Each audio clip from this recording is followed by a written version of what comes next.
I found out he was a challenge to portray since he had never been portrayed through dance before. But I also discovered the crucial passages in the story that made up the story behind the story.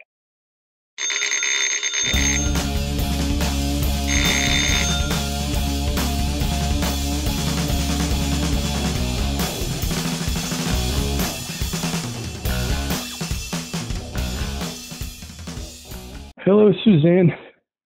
Thank you for joining us again. And tonight we have a special topic about one of your favorite characters, and the well-known character in a book as well, right?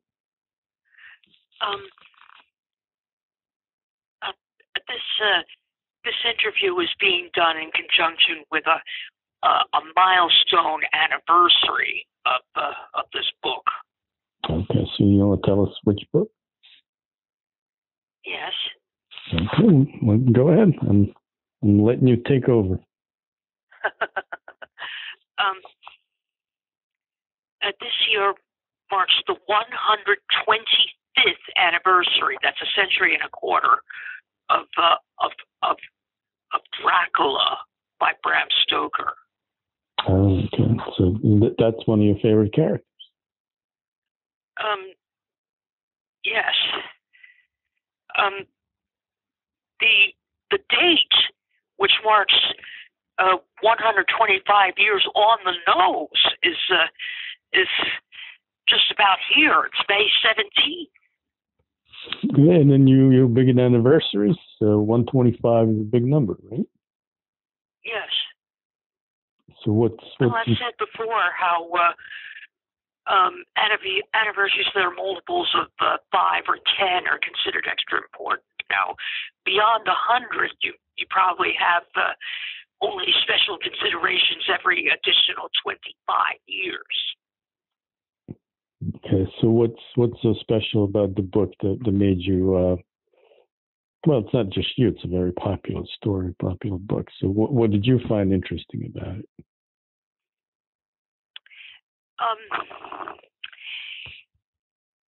I found out he was a challenge to portray since he had never been portrayed through dance before. But I also discovered the crucial passages in the story that made up the story behind the story, like the footnotes and bibliography of a school term paper. There are passages in the novel referring to the original Dracula, Vlad the Impaler. Uh-huh. So you didn't just base your dance on the book. You did some research. My first dance work about Dracula was a 3-act dance version of the novel, but no dance companies would agree to perform it. So I was stuck being a one-person show, and I made up other dances as I learned from the historic research books about Dracula's real story. So why do you think no one wanted to do the dance? They said they discriminated against the subject. They said he was, quote, too morbid, unquote. And who said that? A modern dance company with whom I was taking lessons at the time. Okay, because plenty of people since then have done versions of it, no? What? There are people who have done versions of it since then. In dance? Well, I'm sure there are different versions of the play, different versions of the different performances. Well, unfortunately, so many of the new dramatizations that were that were part of the big fad that followed the publication of the historical findings that repeated the mistakes of the past by omitting the passages within the novel referring to Vlad the Impaler from their scripts, so that the vampire story was blown out of proportion a second time. Mm-hmm. So they missed a lot of stuff, or they left it out. I beg your pardon? So they missed out or left out important pieces. Exactly. I was greatly displeased to see that, because the masses were getting tired of the vampire cliches. They wanted a change of pace. The historical research was just the transfusion that they wanted, but they made little light of it. I see, and then you took it more seriously. Exactly.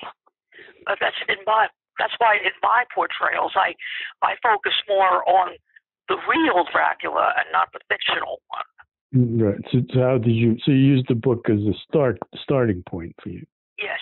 You still find it important, even though you kind of deviated from the book and went towards a historical account. Yes. Okay. So what can you tell us about the anniversary of the book? Well, like I said, it's the 125th anniversary, a century and a quarter. Now, I would like to point out, you said about people doing other dramatizations. I want to point out that in North America, it seems to be an unwritten law that we glorify Dracula only in October to fit Halloween. But I was prepared. I have a list of dates in which some more popular dramatizations premiered at times of the year other than October and Halloween. No, so would you like to tell us? Huh? Would you like to tell us? Exactly. I was just getting ready to. The standard stage play had its very first performance on August 5th. And which year was that? Well, it's really important to state the years. I'm really focusing more on the months and the days. I'm just curious because the book is 125 years, so I'm just curious. I don't know what year. The standard stage play was August 5th, 1924. So that's a little less than 100 years ago. One dramatization, the original, the very first one, the silent film Nosferatu, is 100 years old this year. It premiered on March 4th. Mm-hmm. What did you think of that movie? It didn't say anything about blood. The movie Horror of Dracula, which introduced Christopher Lee, premiered on May 7th. Okay, that was in the 60s? Yes. Yeah, because that was 1958. Oh, 50, yeah, okay. But that was with Hammer Films, right? Yes. And he played Dracula, but what, 7 times? 6, 7 times for him? Well, a number of times, but each additional movie was a little worse than the one just before it. They did less and less justice to Dracula, so that at the end, Christopher Lee refused to play him anymore. The movie with Bela Lugosi in it premiered February 14th, Valentine's Day. Right, and that was an iconic role for Bela Lugosi. Yeah, he played him again and again in the stage version, and toward the end, his wife said he's still Dracula because he sleeps in a coffin and raids the icebox for midnight snacks. Yeah, well, maybe it was a comfortable coffin. There was the movie with Frank Langella premiered July 13th. And he's still alive, right? Frank Langella is probably close to 90 now. Well, played Dracula for a long time on Broadway. Then he had the movie, and well, then he went on to other things. Bram Stoker's Dracula, the one with Gary Oldman, premiered November 13th. Mm-hmm. What did you think about that movie? I liked that one much better than than the average dramatization of the vampire story, because it had more historic content. Right, and that was a big cast, a lot of famous people in there. Well, I don't know much about the other actors. I know Anthony Hopkins played Van Helsing, the main pursuer. Right. So what was your favorite part of that movie? At the beginning, showing the original Dracula warring and impaling the Turks. In your dance version, did you show the biting? Did I show what? Well, the bite, the Dracula's bite. Or did you avoid that? Well, in which dance version are you talking about? Which story? Well, yours, when you did your interpretation. Of the novel, or of the man himself? Well, so you have two dances?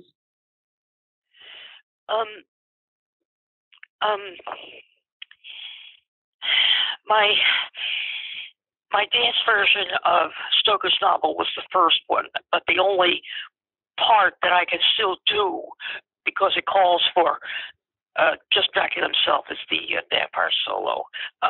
In the full dance version, I did show biting.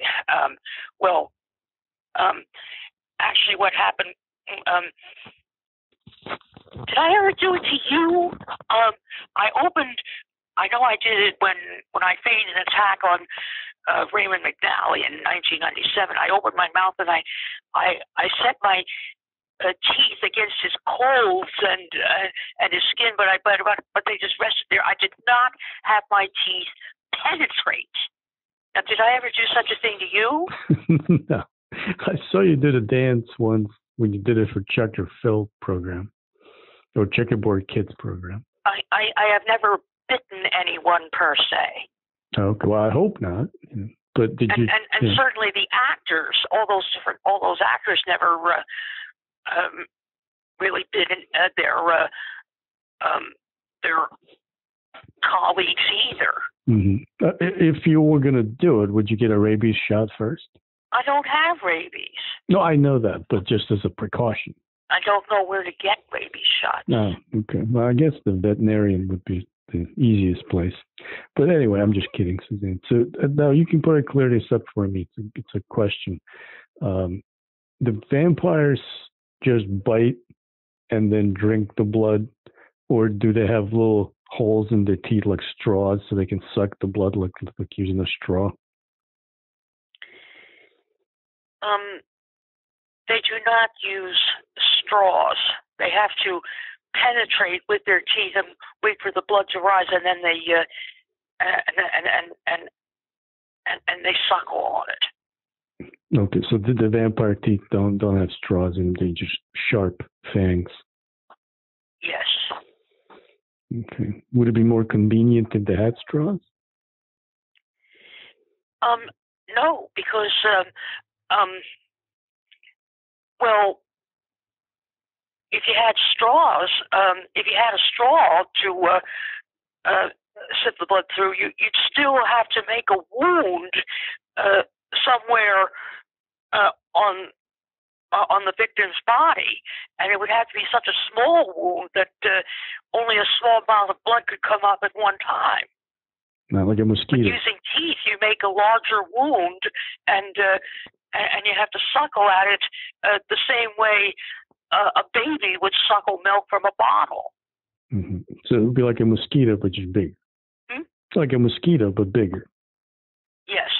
Yeah, there's a movie they made a while back called Mansquito. It was like a man mosquito. But anyway, it's a bad movie. I never heard of that. Yeah, it's a pretty bad movie. So, I made a list. we got sidetracked talking about different dramatizations.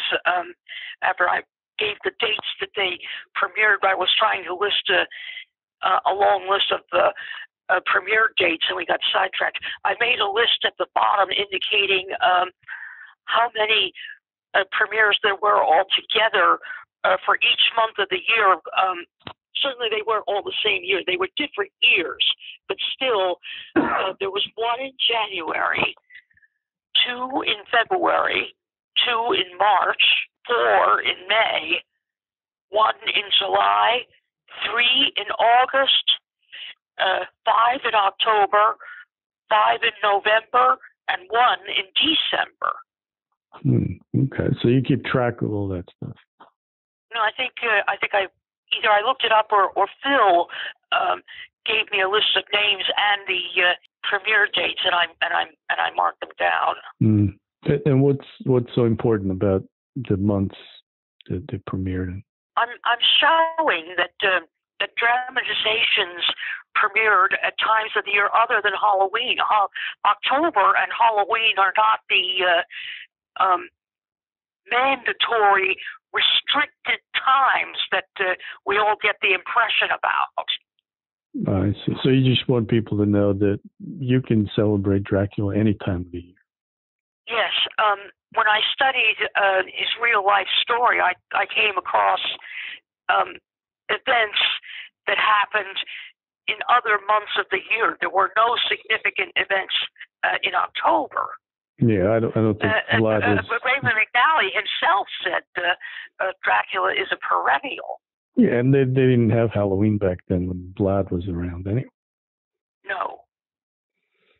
So there wasn't much trick-or-treating going on. It's strictly a North American doing. Right. So it's more of a Michael Myers holiday than Vlad the Impaler. Michael Myers. Michael Myers. Well, it's a Halloween movie. You mean a series of movies about Michael Myers, yes, entitled Halloween? Yes, that's correct. Yeah, well, the originators of Michael Myers decided that he should be restricted to Halloween, but the people that put on these different Dracula dramatizations put them on any time of year that they pleased.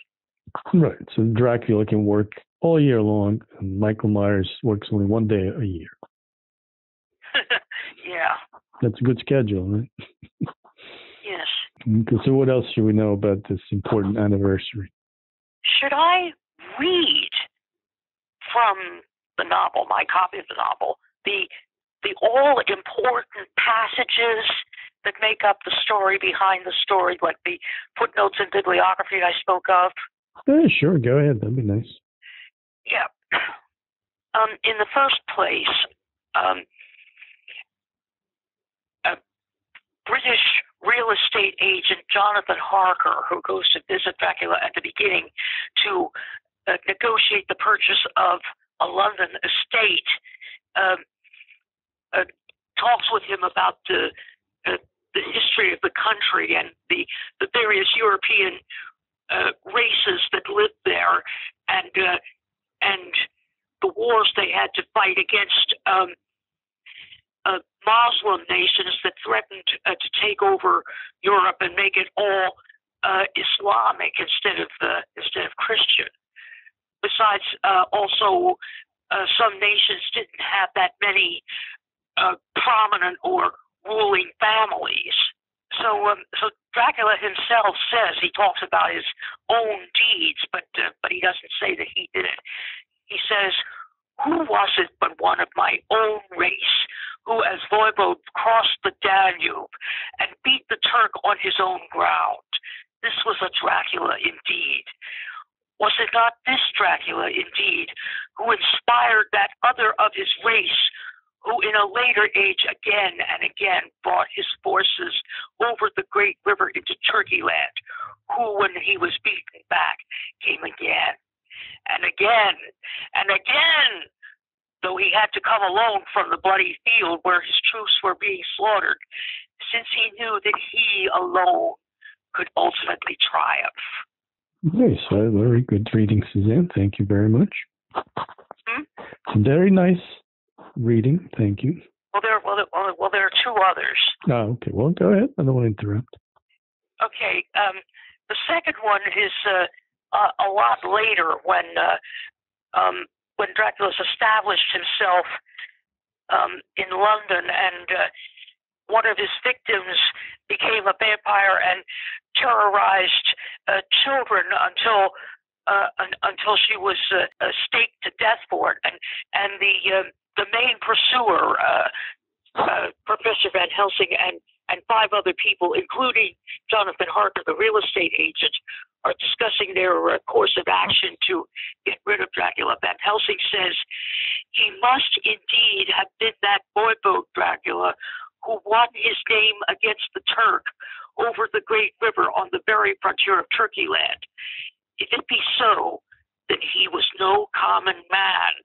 For in that time, and for centuries after, he was spoken of as the cleverest and the most cunning, as well as the bravest of the sons of the land beyond the forest. Okay, and the last one, he victimizes Jonathan Harker's wife Mina, and then scolds her and the other members of the posse for trying to outwit him. Against me, who commanded nations and intrigued for them and fought for them hundreds of years before they were born. So are these your favorite passages? Those are the most crucial passages in the book, because they bring out at least the rudiments of the story behind the story. Mm-hmm. I see, but that's why you find them important, right? Yes. Okay, and what is your favorite part of the book? I really don't think I have a favorite part. But the book itself is one of your favorites. Yes. I see. And then what other books would you put on the same kind of level that you enjoy? Well, the historical research books by Radu Florescu and Raymond McNally. Okay. I expected that one, yeah. What? I expected you would say that. That's a good choice. Yes. And is there another one, or those two kind of are your top? No, there are 3 altogether. Because they wrote 2 books, right? No, there were 3. First, there was In Search of Dracula, right, which was published on New Year's Day. Important day for me. Then there's Dracula, a biography of Vlad the Impaler, and then finally, much later, was in 1989, was Dracula, Prince of Many Faces. Okay, I didn't read that one. The other 2 I actually have. No, wait a minute. You sent me your a copy that of some female acquaintance of yours had read. You sent me a copy of Dracula, Prince of Many Faces as a present, a birthday present, a Christmas present, I forget which. Yeah, I forget exactly, but yes, you did send me that book, yes. Well, did you read that book at all before you gave it to me? No, I didn't have a chance to, but I know that it was a good time to send it to you. So I do have another copy of it, but I never got to read it. Now, did you ever see the television show when Radu was still alive that he did for History Channel? Yes. What did you think of that? It was so thrilling to see him. Because he was in there with his son, if I remember correctly. His son John was a Dracula enthusiast too. Mm-hmm. Yeah, that was quite a few years ago. Yes. So what else can we say about this topic? Did we miss anything? Yeah, I want to point out that the novel has Dracula sometimes more metamorphosized into a bat, and 1 or 2 times a wolf, and many of the dramatizations copied that, but other so-called vampires never did that. those metamorphoses were Bram Stoker's invention. Right. So what do you? Is there something you should tell us about Bram Stoker himself, or what was the inspiration for him to come up with the book? He was as a young boy, he was struck down with some kind of disease that left him bedridden for several years, like Dracula in his coffin. So you think that was impetus for him to start writing the book? Well, not right away. It was he was still a minor at the time. He read other popular vampire novels, but when he decided that he wanted to write a vampire book, he wanted to base it on a real person, and that's how he discovered Vlad the Impaler's story.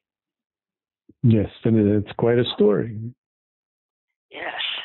Now, if you had to pick one thing about Vlad the Impaler that was the most impressive to you, what would it be? He fought for the independence of his country. Yeah, well, I would say that's a good one. Yeah.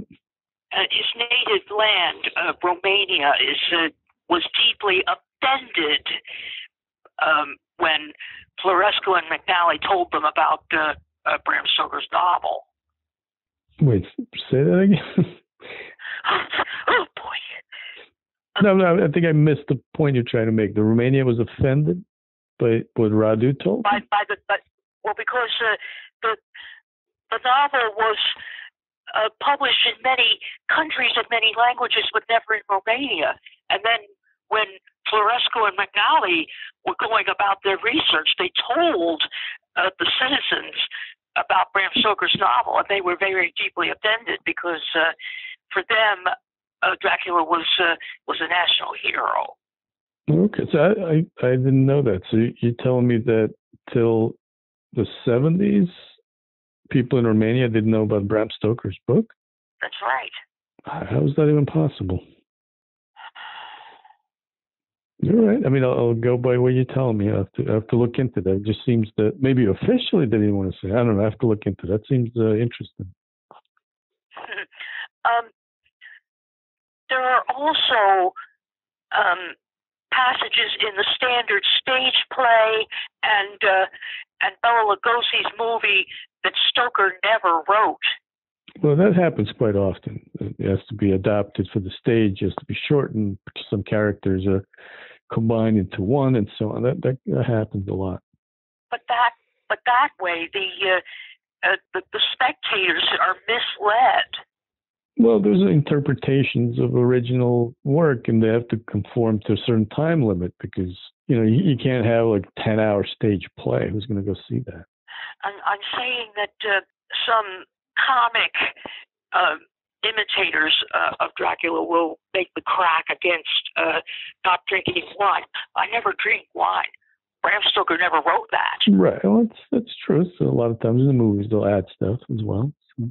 And in another version, which was a 3-parter on public television, the members of the posse asked Dracula, "Why did you ever leave your castle?" And he says, "I seek disciples, just as your master did," meaning Jesus. And Bram Stoker never wrote back those lines either.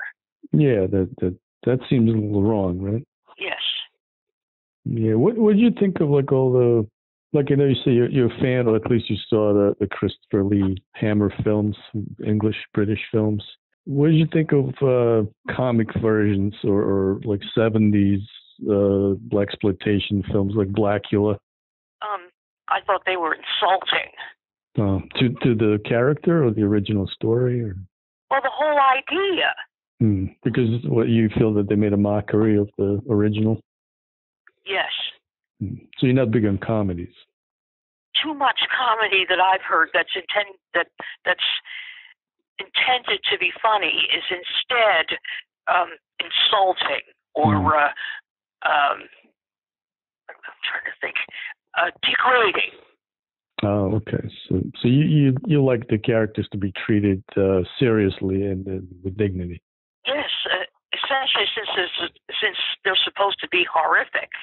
Did you ever hear comedian Gilbert Gottfried do Dracula? No. No?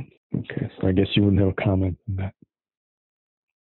He recently passed away, but he used to do the impressions of Bela Lugosi, but he would take it to another level. Well, too many impersonators copy Bela Lugosi's accent, and they fail to realize they're not recreating Dracula. They're recreating Bela Lugosi. Right. What did you think of Ed Wood, since we're speaking of Bela Lugosi? Huh? Did you ever see the movie Ed Wood, Tim Burton's film? Ed Wood? Yeah, it was about the director, Ed Wood, and what's his name? Landau plays Bella in the movie. Yes, I saw it on TV. What did you think of that? I felt that Ed Wood was a very eccentric movie director. Oh, he certainly was. Yeah. All right. Well, what else are we missing? Anything, or should we wrap it up? Well, I am missing a lot of prestigious awards and congratulatory actions that many people bestowed on other Dracula impersonators and on the historians. I have never won an award, commendation, or citation for all my serious, authentic dance interpretations of the real and imaginary Draculas. But you got one of the biggest awards you can possibly get, Suzanne. And what was that? Well, recognition by Radu Florescu. I mean, one of the prominent historians in the matter, in the subject matter. Yes. I mean, but see, I was showered with performance offers as a result. Okay, well, that's true, but there's somebody who was a leading, world-renowned historian and expert, and he's the one that recognized your talents and ability, and it became a lifelong friend, and you forgot about it. That's probably the biggest recognition you can get. What, am I wrong? No, I'm just thinking back. When I would do my Dracula dances at the science fiction conventions, the organizers of the convention said the audiences aren't interested in dance. They want to know more about your costuming. That's how I came to invent the Dracula fashion show, and it was a staple among science fiction conventions for a few years. But then the company that put on the most conventions of all went out of business. No, that happens. But you had a chance to do it. You know, people saw it, but it doesn't matter when everyone else thinks. If the biggest expert in the world thought you were good and authentic and so on, what does it matter what other people think? I think back at the time of the 100th anniversary of the novel, 1997, the internet did not yet exist, or had barely made the scene, and there were no pictures taken of my monumental Los Angeles performance before the historians. There were no snapshots available. No films were made. There were no write-ups in the newspapers. I was quickly forgotten. No, So now that the internet does exist, and I have a wealth of information of myself on it, people who are interested in Dracula and want a change of pace, the way they did in the old days, from vampire cliches, they should look up my websites. They should, and I'll put a link at the bottom of the interview. But are you sure that no one took a picture? What year was that? 1970 something? What, that I danced before Florescu and McNally? In L.A., yeah. 1997. Oh, that was that. Okay, I thought it was earlier than that. Okay. So somebody must have a picture. I mean, so maybe if somebody has a photo and they're listening to this, they can send us the photo and I'll put it up. I never received any photos. There was a man named Kevin McMahon who videotaped my performances, but then I never got copies of the tapes because he became an alcoholic. Yeah, didn't he pass away? Yes. Okay, so maybe somebody has those tapes. I mean, just let's put out a call. Well, there was a search made for them. Mr. Shuley told me so, but they could never find them. Well, okay, so let's put out a public call. If anyone remembers Kevin McMahon, was it, right? Kevin McMahon. Okay, and he worked for the Howard Stern show. Am I right? Yes. So if anyone, and that was that Channel 9? Was that produced in Secaucus? Yes. Okay, so if anyone has those tapes and you have access to them, please send us the copy of it, and I'll be happy to post it and at least see it. It would be good to see it. Not copies of me with Stern. No. Of my your performance. Dancing Dracula and doing the fashion show in Los Angeles in August of 1997. And when I was finished my program, I beckoned to the historians to join me on the stage, and they did. And I never received any still photos or moving footage of that.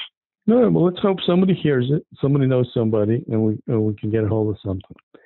This way, it's out there somewhere. We just have to be lucky enough that somebody hears it and let us know.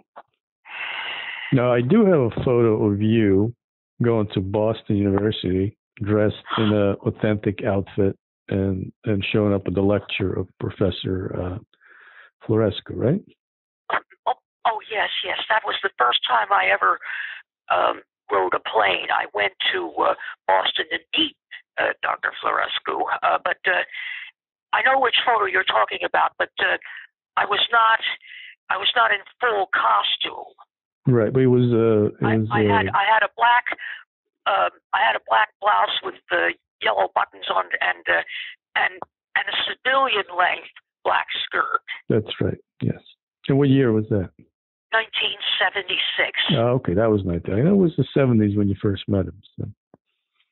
When I first met both of them. Yes, that's correct. I met them both at different times, but I didn't see them together until the 100th anniversary convention in 1997. So that's 20 years later. 21 years 21. later. Okay. All right. Well, let's wrap it up unless we missed something important. What would you like to say in closing? I have been performing authentic, as Florescu put it, Dracula impersonations and costume modeling for almost half a century, and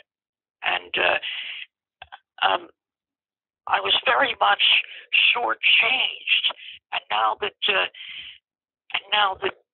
you have all these computer systems, people should educate themselves on the real Dracula and look up my dance pieces and costumes on the websites. I want to do Dracula frequently this year because of the milestone anniversary, because there won't be another really monumental anniversary until 9 years from now. I see. So this is your chance to do something important. Yes. All right. Well, thank you, Suzanne, for this very interesting conversation and talking to us about all this important dates and movies and shows and obviously the book and your performance. I want to add one final thought. There have been a few dramatizations and a couple of books that try to convince the public that if Dracula really existed, he evolved into the vampire without dying. Well, that was impossible because he was killed in battle and his head was cut off. Yes, it would be hard to live without a head. The body could not have sustained itself. Right. It would be a pretty tough task. Now, if they cut your head off, are you a head without a body or a body without a head? What do you mean? How do I do it in dance? No, I'm just asking. What happens if somebody loses their head? No, I do it in the dance I've done most often, the Dracula Archives. I stagger. I've been struck with a sword. I've been pierced with arrows. I stagger around, struggling to stay alive. But then I collapse dead, and then a few seconds later, I cock my head to one side to represent the decapitation. Okay. Well, on that note, let's close this interview. Yeah. Thank you again, and we'll speak soon. Thank you for getting back to me. Oh, thank you. Well, I'll talk to you soon. All right, now we're all set for the anniversary, May 17th. That's the date. Okay, absolutely. I'll talk to you later. Okay, Boris. Thanks so much. Bye-bye. Bye-bye.